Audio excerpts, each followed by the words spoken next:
கர்த்தர் நல்லவர். ஆமென். நம்ம எல்லாருமே மொபைல் யூஸ் பண்ணுறோம், ரீசார்ஜ் பண்ணி யூஸ் பண்ணுறோம். ரீசார்ஜ் பண்ணலை அப்படின்னா மொபைல் யூஸ் பண்ண முடியாது, நம்ம யாரையும் தொடர்பு கொள்ள முடியாது, நம்மளையும் யாரும் தொடர்பு கொள்ள முடியாது. அதாவது incoming and out going cut ஆகிடும். ஆனால் நம்ம ரீசார்ஜே பண்ணலைன்னா கூட எமர்ஜென்சி கால் அப்படின்னு ஒரு ஆப்ஷன் இருக்குது. நம்மளுடைய அவசர இக்கட்டான தேவையான ஒரு மருத்துவத்துக்கு ஒரு ஆம்புலன்ஸையோ ஒரு பாதுகாப்புக்கு போலீஸையோ நம்ம கூப்பிடணும் அப்படின்னா அந்த எமர்ஜென்சி கால் நமக்கு கை கொடுக்கு. பார்த்தீங்களா, நம்ம அதுக்கு ரீசார்ஜ் பண்ண வேண்டிய அவசியமே கிடையாது. நம்ம ரீசார்ஜே பண்ணலைன்னா கூட அந்த எமர்ஜென்சி கால் நமக்கு கை கொடுக்கும்.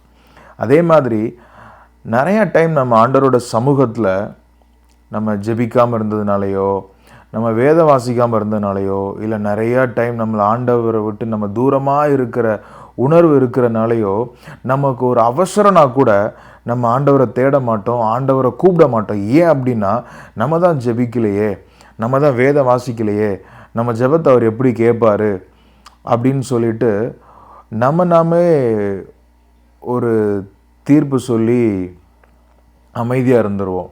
ஆனால் பார்த்தீங்கன்னா நம்ம ஜெபிக்கலனாலும் பரவாயில்ல, வேதம் வாசிக்கலனாலும் பரவாயில்ல, நம்ம ஆண்டவரை விட்டு தூரமாக இருந்தாலும் பரவாயில்ல, நமக்கு அவசரம், என்னால் ஒன்றுமே பண்ண முடியல அப்படின்ற ஒரு தேவையான நேரத்தில் கூட நம்ம இயேசுவேன்னு நம்ம கூப்பிடும்போது கட்டாயம் சொல்கிறேன், எந்த இடத்துல இருந்தாலும் நமக்கு அவர் உதவி செய்கிறதுக்கு அவர் வல்லவராக இருக்கிறார். பாருங்கள், நம்ம ரீசார்ஜ் பண்ணலைன்னா கூட அந்த எமர்ஜென்சி அலர்ட் அந்த எமர்ஜென்சி கால் நமக்கு எவ்வளோ கை கொடுக்கு, எவ்வளோ உதவி பண்ணுது.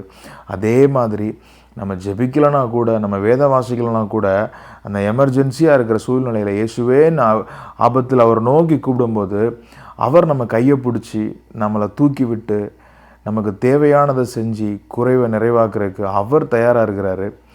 கூப்பிட்றதுக்கு நம்ம தயாராகவும் தெளிவாகவும் இருக்கிறோமா? கர்த்தர் நல்லவர்.